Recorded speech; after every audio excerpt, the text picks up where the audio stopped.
नमस्कार साथियों। हम महात्मा गांधी के बारे में पढ़ रहे थे। तो ये महात्मा गांधी का लेक्चर नंबर 2 है और इस लेक्चर में हम जानेंगे कि महात्मा गांधी की दक्षिण अफ्रीका यात्रा के बारे में जानेंगे। दादा अब्दुल्ला कंपनी का केस उनको कैसे मिला ये जानेंगे। फिर मेरिट्सबर्ग की घटना के बारे में जानेंगे। फिर दक्षिण अफ्रीका में गांधी जी के द्वारा जो प्रथम आंदोलन किया गया उसके बारे में जानेंगे। हम नटाल इंडियन कांग्रेस की स्थापना हुई थी 1894 उसके बारे में जानेंगे। गिरमिटिया मजदूर आंदोलन के बारे में जानेंगे। ग्रीन पंपलेट 1896 उसके बारे में जानेंगे। बोर युद्ध 1899 से 1902 तक हुआ उसके बारे में जानेंगे। तो हम आज इसमें ये सब चीज़ें जानने वाले हैं। ठीक है, तो हम क्या क्या जानेंगे। ठीक है, तो गांधी जी की दक्षिण अफ्रीका यात्रा, उसके बाद हम जानेंगे मेरिट्सबर्ग की घटना के बारे में कि जब जो है मेरिट्सबर्ग स्टेशन पर गांधी जी को जो है ट्रेन से उतार दिया गया था। ठीक है, तो मेरिट्सबर्ग घटना के बारे में जानेंगे हम। उसके बाद हम जानेंगे कि दक्षिण अफ्रीका में गांधी जी का प्रथम आंदोलन, दक्षिण अफ्रीका में गांधी जी का प्रथम आंदोलन के बारे में जानेंगे। ठीक है, उसके बाद हम जानेंगे कि नटाल इंडिया कांग्रेस की स्थापना, नटाल इंडिया कांग्रेस की स्थापना जो कि 1894 में हुई। उसके बाद हम गिरमिटिया मजदूर आंदोलन के बारे में जानेंगे। गिरमिटिया मजदूर आंदोलन के बारे में जानेंगे। गिरमिटिया मजदूर आंदोलन। ठीक है, ग्रीन पंपलेट के बारे में जानेंगे। ग्रीन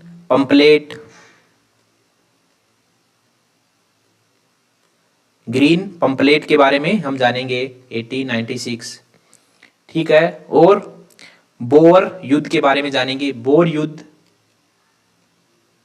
या फिर बोअर युद्ध BOER।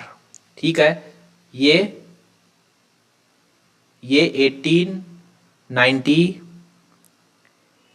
1899 से 1902 के बीच की घटना है। ठीक है, तो शुरू करते हैं आज का लेक्चर। दक्षिण अफ्रीका में एक कंपनी थी जिसका नाम था दादा अब्दुल्ला एंड कंपनी। इस कंपनी के प्रमुख का नाम था दादा अब्दुल्ला। तो दादा अब्दुल्ला का उनके एक रिश्तेदार थे जिनका नाम था सैयद हाजी खां। इनके साथ इनका 40,000 पौंड का लेन देन का मामला था। तो इस लेन देन के मामले को जो है सुलझाने के लिए, निपटाने के लिए एक वकील की ज़रूरत थी दादा अब्दुल्ला को। ठीक है, तो दादा अब्दुल्ला कंपनी ने महात्मा गांधी को जो है ये केस लड़ने का ऑफर दिया। इस केस में महात्मा गांधी को 1 वर्ष का करार किया गया और इसमें उनको क्या क्या सुविधाएं थी। इसमें उनको प्रथम श्रेणी की यात्रा की सुविधा थी, उसके साथ रहने खाने की सुविधा थी और उसके साथ साथ 105 पौंड मासिक जो है उनको पेमेंट दिया जाना था। ये इनको सुविधा थी। ठीक है, तो इस केस को लड़ने के लिए महात्मा गांधी दक्षिण अफ्रीका के लिए रवाना हो गए। ठीक है, 1893 में वे दक्षिण अफ्रीका की यात्रा करते हैं। ठीक है, तो दक्षिण अफ्रीका की यात्रा, और ये है 1893 की बात। दक्षिण अफ्रीका की यात्रा 1893। क्या वजह थी? वजह थी कि एक कंपनी थी दक्षिण अफ्रीका में जिसका नाम था दादा अब्दुल्ला एंड कंपनी, जिसका नाम था दादा अब्दुल्ला एंड कंपनी। इसके प्रमुख का नाम था सेठ अब्दुल्ला या फिर दादा अब्दुल्ला। ठीक है, इसका एक केस था। इसका एक केस था। केस में क्या था कि 40,000 पाउंड का लेन देन का मामला था। 40,000 पाउंड का लेन देन का मामला था और इस मामले में जो है इनके प्रतिवादी थे, यानी कि ये किसके खिलाफ लड़ रहे थे दादा अब्दुल्ला, ये इनके एक रिश्तेदार थे जिनका नाम था सैयद हाजी खां।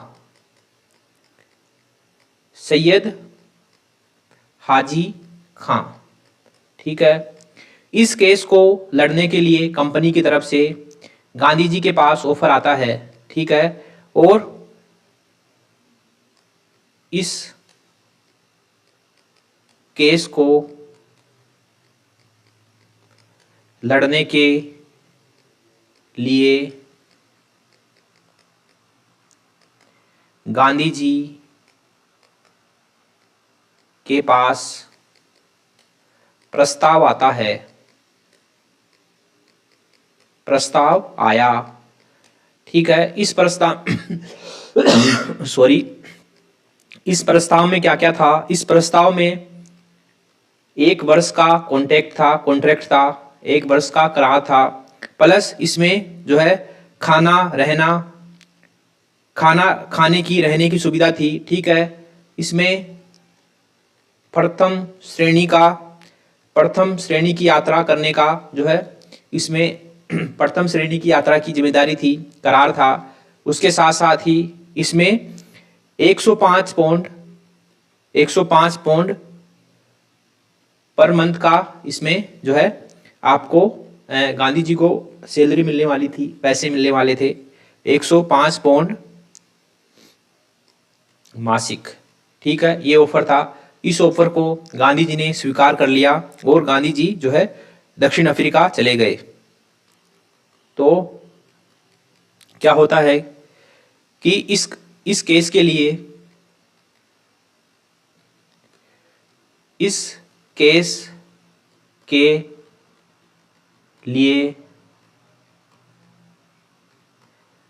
गांधी जी दक्षिण अफ्रीका चले गए 1893। ठीक है, गांधी जी दक्षिण अफ्रीका के नटाल प्रांत का एक बंदरगाह था डरबन, वहां पर उतरे और वहां पर स्वयं सेठ अब्दुल्ला उनको लेने आए। ठीक है, तो नटाल के बंदरगाह डरबन पर वे उतरे और वहां पर दादा अब्दुल्ला उनको लेने आए।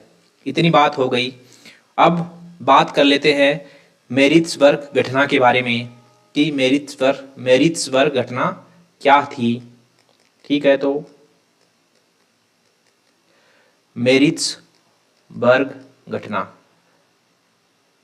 तो इस घटना में क्या था कि गांधी जी एक बार डरबन से प्रिटोरिया जा रहे थे, तो बीच में एक स्टेशन पड़ता था जिसका नाम था मैरिट्सबर्ग। इस स्टेशन पर जो है उनको फर्स्ट क्लास डिब्बे से उतार कर जो है बाहर स्टेशन पर फेंक दिया गया। वे फर्स्ट क्लास में यात्रा कर रहे थे और उनके पास फर्स्ट क्लास का ही टिकट भी था, लेकिन जो है उनको एक अंग्रेज व्यक्ति ने जो है फर्स्ट क्लास के डिब्बे से उतार कर बाहर स्टेशन पर फेंक दिया। ठीक है, तो ये घटना थी मैरिट्सबर्ग घटना। इसमें क्या होता है कि वे यात्रा कर रहे थे, कहां से? वे डरबन से प्रिटोरिया की यात्रा कर रहे थे, तो बीच में एक स्टेशन था जिसका नाम था मैरिट्सबर्ग।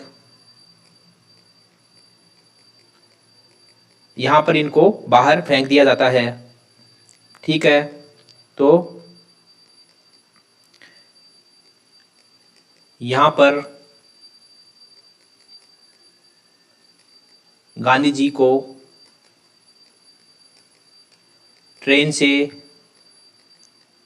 बाहर फेंक दिया जाता है या उतार दिया जाता है, उतार दिया गया और पूरी रात इन्होंने जो है स्टेशन पर ही गुजारी। ठीक है, जबकि महात्मा गांधी के पास फर्स्ट क्लास ट्रेन का टिकट था। ठीक है, क्योंकि इनको उतारा गया क्योंकि जो अंग्रेजों की रंग भेद की नीति थी, भेदभाव की नीति थी, उसकी वजह से इनको उतार दिया गया। ठीक है, तो महात्मा गांधी को जब ट्रेन स्टेशन पर उतारा गया, तभी ही उन्होंने जो है इस रंग भेद की नीति से जो है इसके खिलाफ लड़ने का निश्चय किया। ठीक है, तो ये थी मैरिट्सबर्ग की घटना। उसके बाद प्रथम आंदोलन के बारे में देख लेते हैं कि प्रथम आंदोलन इन्होंने कब किया। प्रथम आंदोलन कौन सी परिस्थिति थी जब इनको प्रथम आंदोलन करने की जरूरत पड़ी दक्षिण अफ्रीका में।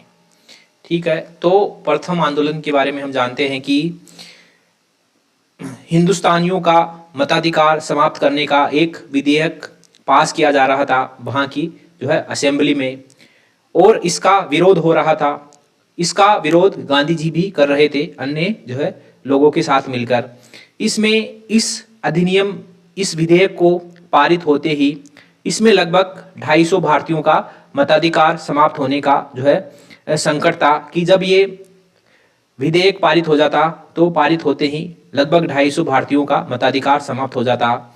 इसके खिलाफ महात्मा गांधी ने आंदोलन किया, और आंदोलन कैसा था? आंदोलन अहिंसात्मक आंदोलन था। ठीक है, इसमें जनसभाएं आयोजित की गई, पत्र पत्रिकाओं में लेख लिखे गए, महत्वपूर्ण अधिकारियों को पत्र लिखे गए और जागरूकता अभियान चलाया गया।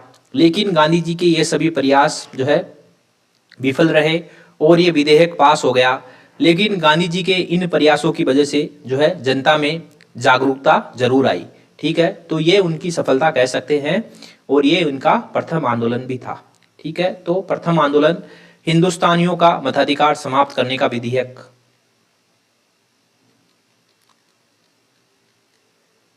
हिंदुस्तानियों का मताधिकार समाप्त करने का विधेयक, समाप्त करने का विधेयक पारित होने वाला था। ठीक है, इसका विरोध हुआ, इसका विरोध हो रहा था। इसमें क्या था, इस विधेयक में क्या था कि लगभग 250 भारतीयों का मताधिकार समाप्त होने वाला था। अगर ये विधेयक पास हो जाता तो लगभग 250 भारतीयों का मताधिकार समाप्त होने वाला था। अगर ये विधेयक पास हो जाता तो 250 लोगों का, 250 भारतीय मताधिकार, 250 भारतीय लोगों का मताधिकार समाप्त होने वाला था। इसके खिलाफ गांधी जी ने आवाज उठाई और आंदोलन किया। गांधी जी ने आंदोलन किया, और आंदोलन में क्या क्या किया, आंदोलन में क्या क्या किया, तो आंदोलन में किया, जनसभाओं का आयोजन किया, जनसभाएं आयोजित की। उसके साथ पत्र पत्रिकाओं में लेख लिखे, पत्र पत्रिकाओं में लेख लिखे। उसके साथ महत्वपूर्ण अधिकारियों को पत्र लिखे, महत्वपूर्ण अधिकारियों को पत्र लिखे।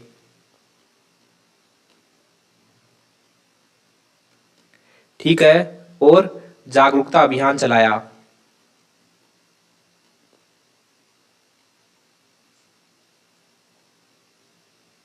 जागरूकता अभियान चलाया, जागरूकता अभियान चलाया।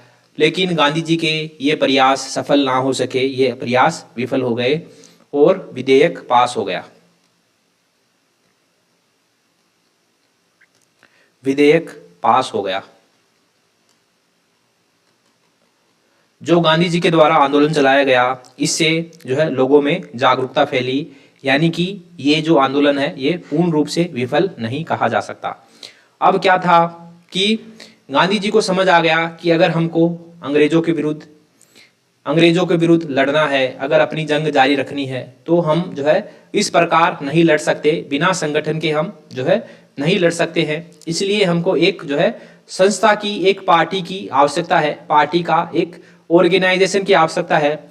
इसलिए नटाल इंडिया कांग्रेस की स्थापना की गई। नटाल इंडिया कांग्रेस ये की गई 1894 में। नटाल इंडिया कांग्रेस की स्थापना की गई 1894 में। इसकी स्थापना के लिए दादा अब्दुल्ला के घर पर सभा बुलाई गई। दादा अब्दुल्ला के घर सभा हुई और नटाल इंडिया कांग्रेस की स्थापना हुई 1894 में। नटाल इंडिया कांग्रेस की स्थापना हुई 1894 में। ओके, इसमें प्रारंभ में जो नटाल इंडिया कांग्रेस की सदस्यता शुल्क रखी गई वो थी 5 शिलोंग प्रति माह, ठीक है। और बाद में ये राशि बहुत अधिक थी, इसलिए इसको बदलकर 3 पौंड वार्षिक कर दिया गया, ठीक है। तो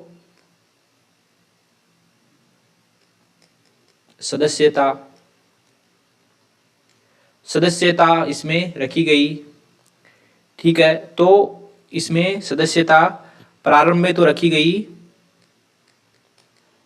प्रारंभ में इसकी सदस्यता शुल्क रखी गई 5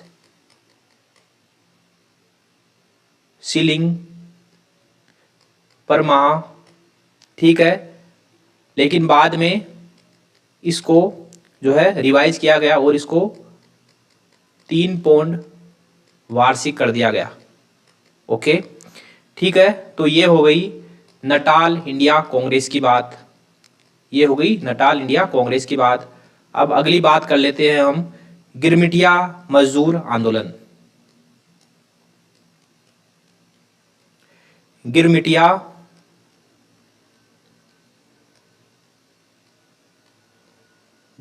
मजदूर आंदोलन, इसकी बात कर लेते हैं हम। गिरमिटिया मजदूर आंदोलन की बात कर लेते हैं, ठीक है। तो इसमें क्या था, गिरमिटिया मजदूर आंदोलन क्या था? गिरमिटिया मजदूर आंदोलन ये था कि जब दक्षिण अफ्रीका में अंग्रेजों का उपनिवेश, जब दक्षिण अफ्रीका अंग्रेजों का उपनिवेश हुआ, तो दक्षिण अफ्रीका गन्ने की खेती के लिए उपयुक्त जगह थी, लेकिन वहाँ पर मजदूरों की कमी थी। मजदूरों की पूर्ति करने के लिए ये लोग एशिया से मजदूर लेके जाते थे, ठीक है। और जब ये एशिया से मजदूर लेके जाते थे तो उनके साथ एक 5 साल का एग्रीमेंट करते थे, और उस एग्रीमेंट में ये था कि 5 साल तक आप लोग जो है अंग्रेजों के मजदूर बनकर काम करोगे, और 5 साल के बाद आप लोग जो है एकदम मुक्त हो जाओगे। उसके बाद आप चाहो तो अपने देश वापस जा सकते हो, या आप चाहो तो वहां पर जो है दक्षिण अफ्रीका में बस सकते हो, ठीक है। ये तो बात हो गई एग्रीमेंट की। तो गिरमिटिया नाम कैसे आया कि एग्रीमेंट वाले मजदूर थे, लेकिन ये जो मजदूर थे ये एग्रीमेंट को जो है एग्रीमेंट बोल नहीं पाते थे, ये बोलते थे, मतलब इसका अपभ्रंश रूप बोलते थे, एग्रीमेंट नहीं बोलते थे। तो ये जो एग्रीमेंट है ये अपभ्रंश होते होते गिरमिटिया हो गया, और फिर बाद में इनको गिरमिटिया मजदूर ही कहा जाने लगा, इसलिए इनका नाम गिरमिटिया पड़ा, ठीक है। इतनी बात हो गई। इसके बाद क्या हुआ कि जो ये आंदोलन है, ये आंदोलन क्यों हुआ? ये आंदोलन इसलिए हुआ कि जो ये गिरमिटिया मजदूर है, ये मजदूर वहां पर जाकर रहने लग गए, और 5 वर्ष के बाद ये मतलब अंग्रेजों की जो गुलामी है उससे मुक्त हो जाते थे, और ये स्वतंत्र हो जाते थे। ये चूंकि मेहनती तो थे ही, तो ये मेहनत कर करके जो है अपना जो है ये अपनी अच्छी कंडीशन में आने लगे, ये वहां पर जो है अपना व्यापार जमाने लगे, अपना बिजनेस जमाने लगे और ये अंग्रेजों के पैरेलल खड़े होने लगे। तो इससे जो है अंग्रेजों का जो ईगो है, ईगो हर्ट होने लगा अंग्रेजों का, ठीक है, अंग्रेजों का ईगो हर्ट होने लगा। और जब अंग्रेजों का ईगो हर्ट होने लगा तो इन्होंने क्या किया कि इनके ऊपर पाबंदी लगाना आरंभ कर दिया। पहले तो इनके ऊपर जो है बड़े पैमाने काफी मोटा जो है कर लगाया कि अगर आपको यहाँ रहना है तो इतना कर देना होगा। लेकिन बाद में जो है प्रयासों से जो है इनके ऊपर कर की राशि 3 पाउंड कर दी गई, ठीक है, कि आपको अगर दक्षिण अफ्रीका में रहना है तो 3 पाउंड सरकार को चुकाने होंगे। लेकिन बाद में जो है महात्मा गांधी के प्रयासों से जो है जो ये 3 पाउंड की राशि है ये 1909 में समाप्त कर दी गई। और बाद में गांधी जी जब भारत आ गए तो भारत में भी उन्होंने गिरमिटिया जो प्रथा थी इसको समाप्त करने के लिए प्रयास किया और 1917 में जाकर जो गिरमिटिया प्रथा है वह समाप्त हो गई, ठीक है। तो ये बात आप पूरी समझ गए होंगे कि क्या था। तो महात्मा गांधी ने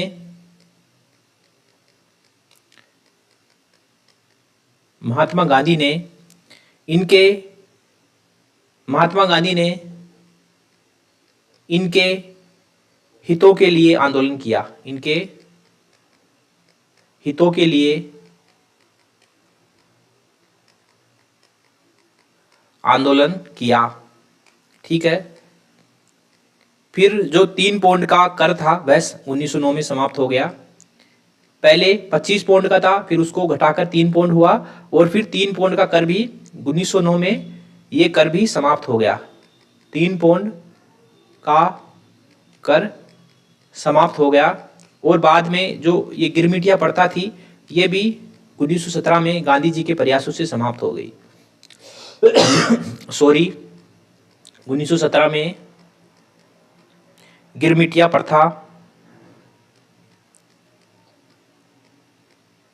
प्रथा समाप्त हो गई, ठीक है। तो ये था गिरमिटिया मजदूर आंदोलन। अब देखते हैं ग्रीन पंपलेट क्या था। तो ग्रीन पंपलेट के बारे में हम जान लेते हैं कि ग्रीन पंपलेट, ठीक है, एक पर्चा था और ये 1896 की बात है, 1896 की बात है, ग्रीन पंपलेट, ठीक है। तो क्या था कि 1896 में गांधी जी परिवार को लेने भारत आए। तो जब वे परिवार को लेने भारत आ रहे थे तो यात्रा के दौरान जहाज में उन्होंने दक्षिण अफ्रीका के अनुभवों के बारे में, ठीक है, जो अंग्रेजों के द्वारा शोषण किया जा रहा था उनके बारे में एक पर्चे पर लिखा और इस पर्चे की राजकोट में 10,000 कॉपियां छपवाई। जो ये पर्चा था, ये पर्चा हरे रंग का था, इसलिए इसका नाम ग्रीन पंपलेट पड़ गया, ठीक है। तो यही बात है ग्रीन पंपलेट की कि 1896 में गांधी जी अपने परिवार को लेने भारत आए।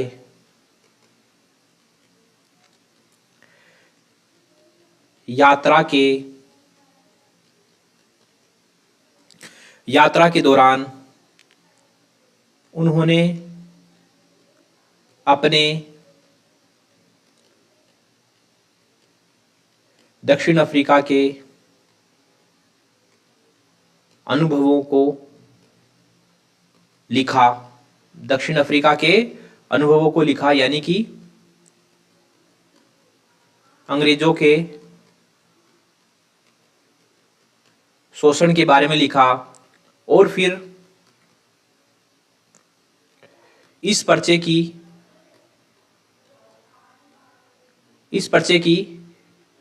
की काफी कॉपी, काफी प्रतियां छपवाई और इसको देश विदेश में बांटा, ठीक है। ये जो पर्चा था, ये जो इन्होंने अपना अनुभव लिखा था, ये ग्रीन पर्चा था, इसलिए इसको ग्रीन पंपलेट के नाम से जाना गया, ठीक है। तो ये थी ग्रीन पंपलेट की बात। अब अंत में हम इस लेक्चर का अंतिम टॉपिक बोर युद्ध या बोअर युद्ध के बारे में जान लेते हैं। तो जानते हैं हम बोर युद्ध या बोअर युद्ध। ये था 1899 से 1902 के मध्य, ठीक है, बोअर युद्ध। इसमें क्या था कि साउथ अफ्रीका में सबसे पहले डच आए थे, ठीक है।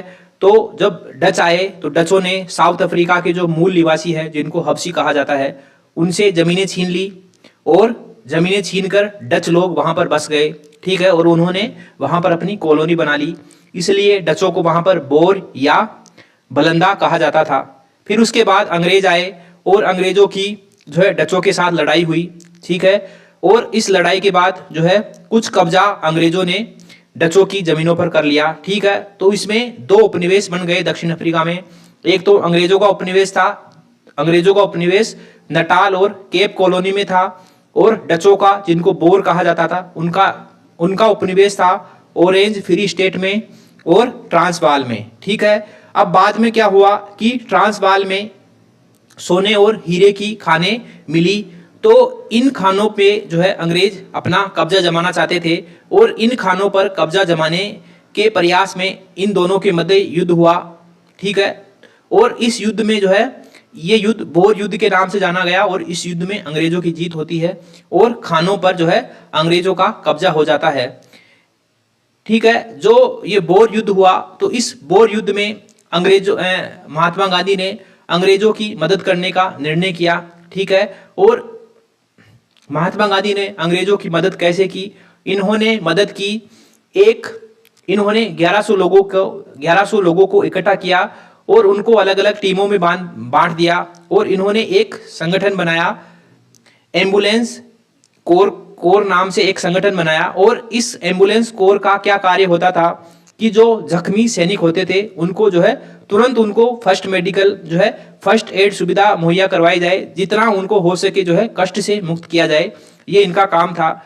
तो अंग्रेजों जो गांधी जी के काम से प्रसन्न होकर अंग्रेजों ने गांधी जी को जो है गांधी जी की प्रशंसा की, और जितनी भी इसमें टीम थी, एम्बुलेंस कोर में जितनी भी टीम थी, उनको पदक बांटे गए। तो ये काम था, ये था बोर युद्ध, और उसमें जो है गांधी जी की जो सहायता थी। उसके बाद 1901 में गांधी जी पुनः भारत आ गए, ठीक है।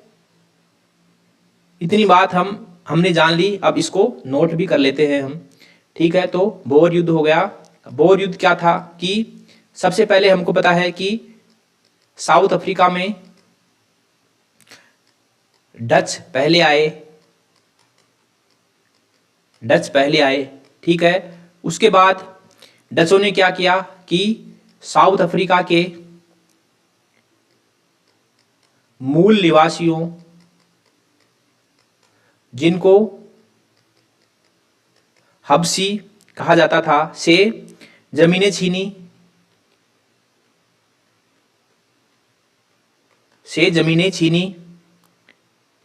और जमीनें छीनने के बाद क्या किया कि वहां पर जो है इन्होंने कॉलोनी बसा ली। डच वहां पर बस गए, यानी कि कॉलोनी बना ली, और इनको वहां पर क्या कहा गया? इनको कहा गया बोर, या फिर इनको कहा गया बलंदा। उसके बाद क्या होता है कि अंग्रेजों की एंट्री होती है। अंग्रेज साउथ अफ्रीका में गए, ठीक है। तो साउथ अफ्रीका में गए तो इनकी डचों के साथ लड़ाई हुई, और इस लड़ाई में जो है कुछ डचों की जो जमीनें थी उस पर अंग्रेजों का कब्जा हो जाता है। कुछ क्षेत्र पर अंग्रेजों का कब्जा हो गया कुछ डच क्षेत्रों पर, अंग्रेजों का कब्जा हो गया। ठीक है, तो दक्षिण अफ्रीका में दो उपनिवेश बन गए। दो उपनिवेश कौन कौन से थे? एक तो थे अंग्रेजों का उपनिवेश। अंग्रेजों के पास कौन कौन सा क्षेत्र था? अंग्रेजों के पास था नटाल और केप कॉलोनी, ये थी अंग्रेजों के पास। और डचों के पास कौन सी थी? डच के पास थी, जिनको बोर कहा जाता था, इनके पास थी ऑरेंज फ्री स्टेट,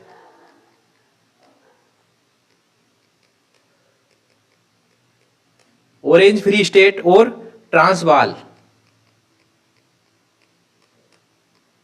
ट्रांसवाल। इनके पास ये दो हैं, ये दो जगह थी। ठीक है, अब बाद में क्या होता है कि ट्रांसवाल में सोने की खानें निकल जाती है, सोने और हीरे की खानें निकलती है, सोने और हीरे की खान निकलती है।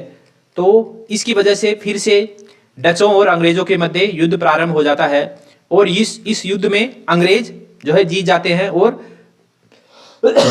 सॉरी, जो खानें थी उन पर अंग्रेजों का कब्जा हो जाता है। तो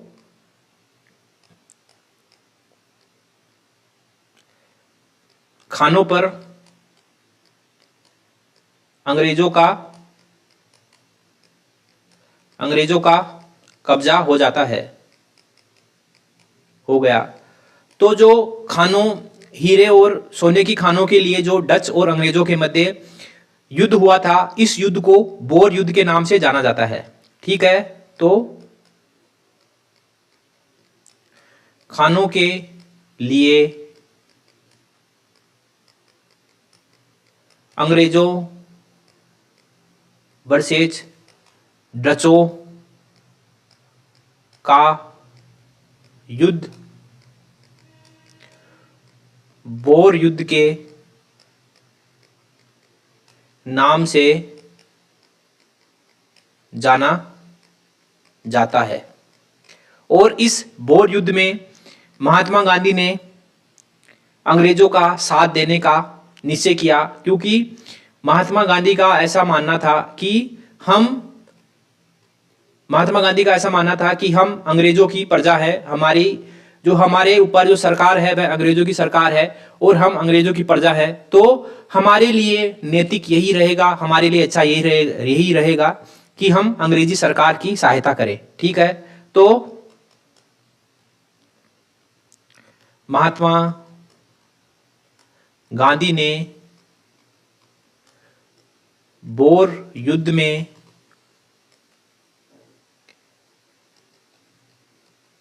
ब्रिटेन की सहायता की। ठीक है, तो कैसे सहायता की? कैसे सहायता की? तो इन्होंने एक एम्बुलेंस कोर का गठन किया।